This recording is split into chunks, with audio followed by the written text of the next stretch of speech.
Hey, what's up, Master Trainers? This is your host, Jonas here, straight out of Pacific Valley, and today we're gonna keep learning about some Pokemon names origin.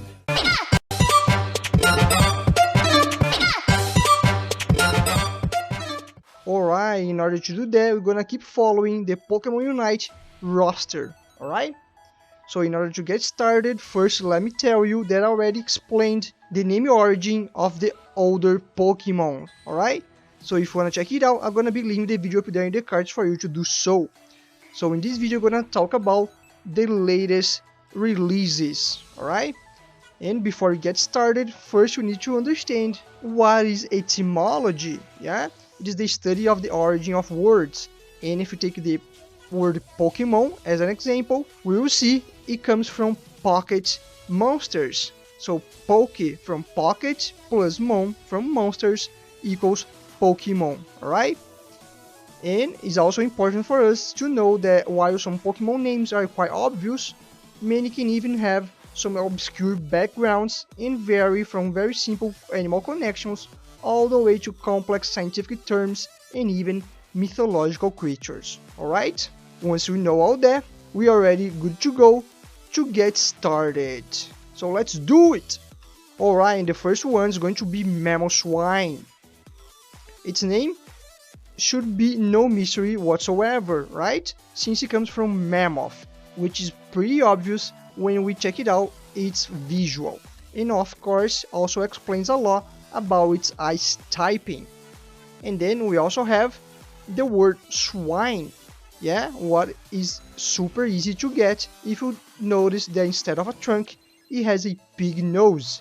That's because this Pokemon is the swine mammoth, or in other words, the mammoth swine, aka Mamoswine. Alright, so that one was pretty easy, and of course the swine part of the name also explains very well the ground type of the Pokemon. Alright, now let's move on to Sylveon. Its name comes from the word sylph, right? Although instead of the PH, we might have a corruption with the V, yeah? And definitely explains the fairy type. And as any other evolution, it also has the Eon part of its name that comes from Eon, a reference to the amount of time it takes in order to evolve. And another possible explanation for the V is a small reference to the Eevee, its pre-evolution, alright? What do you think? Do you think it makes sense? Alright, now let's move on and talk about the Greedent. Greedent is quite easy as well, Once we realize it comes from greedy, yeah, since it's always hungry for some more berries, and also from rodent.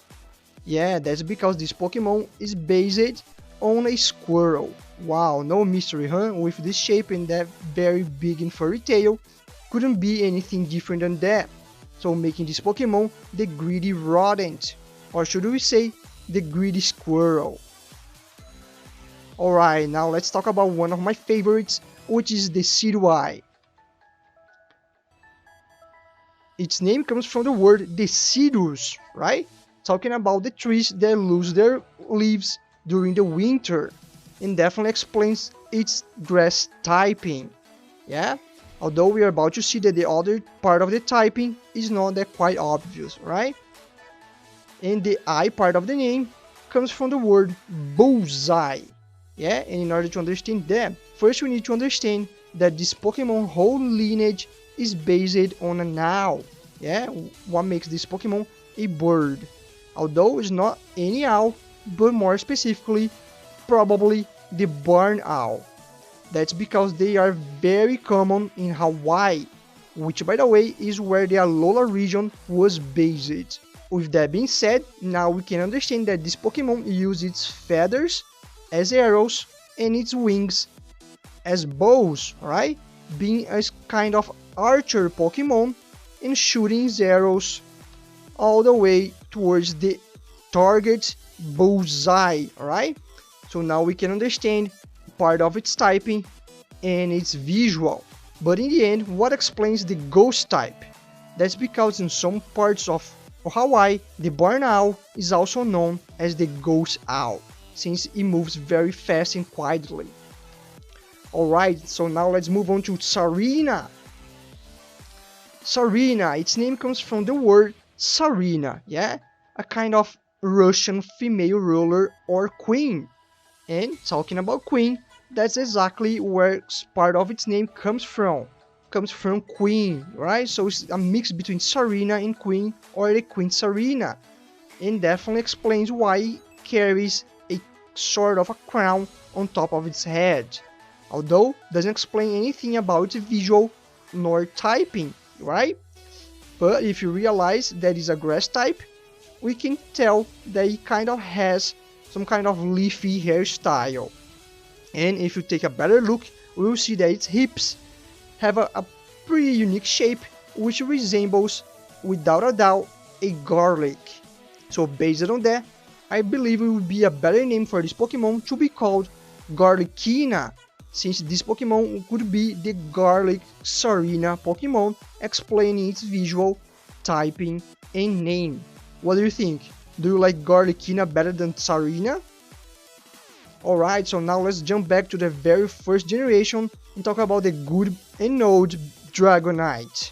Its name is no mystery at all, since it comes from dragon, which is pretty obvious due to its looks, right? Although, what might not be that obvious is the other half of its name that comes from Dragonite, which is also known as the Dragon Stone and can be found on the top of the School of the Dragons. And that might be the explanation of why this Pokemon has a kind of a spiky bump on top of its skull. Yeah? So perhaps that's the Dragonite's Dragonite? What do you think? There it is, I knew it! Alright, so now let's talk about one of my favorite ones so far, because it makes a lot of sense, which is Trevenant. Okay, Trevenant, wow, hold on while you sit down. Yeah, it comes from tree, so of course it is a kind of tree, right? What explains a bunch of its visual and also a grass part of its typing.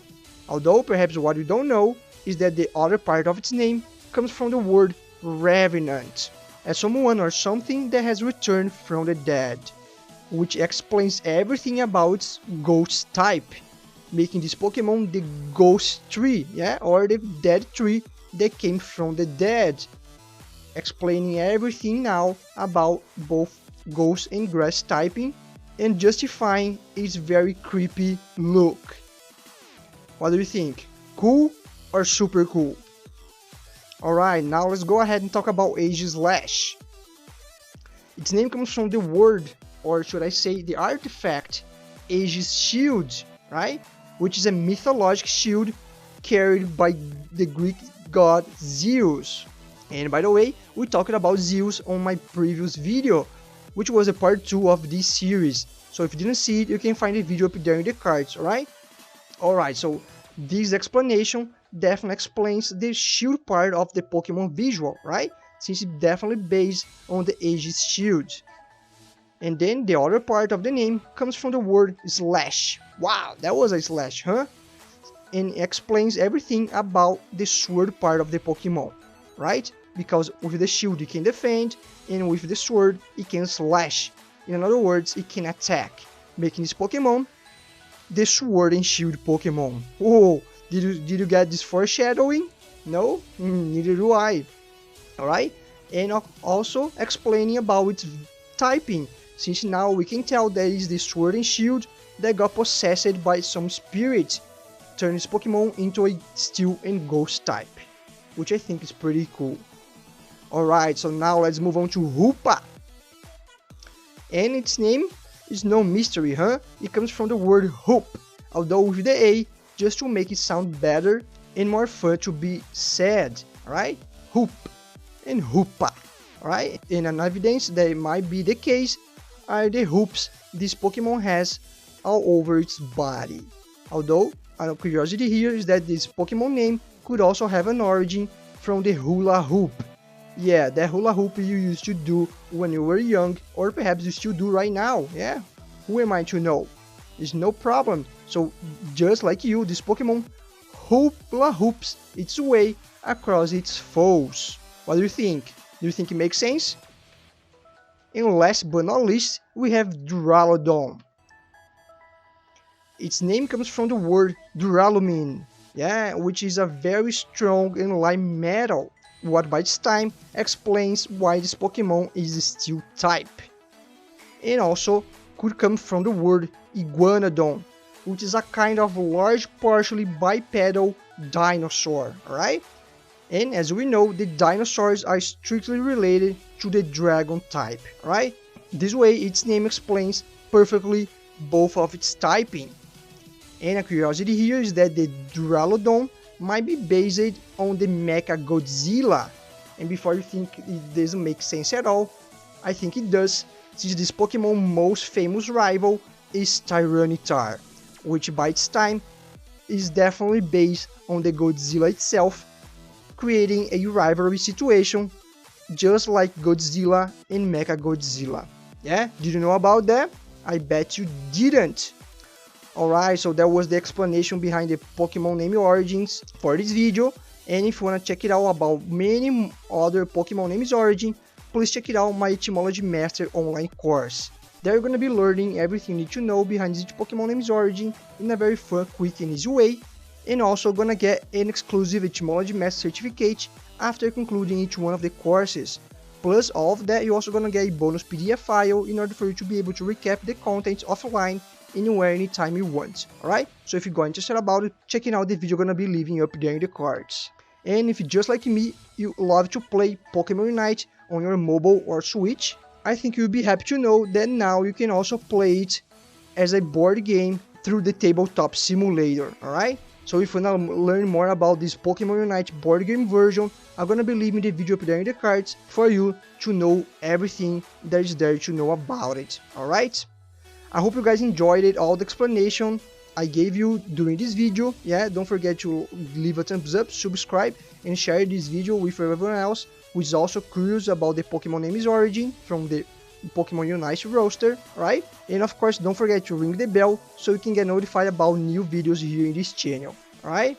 Stay tuned for new content and new gameplay I'm about to release, and I see you in the next one.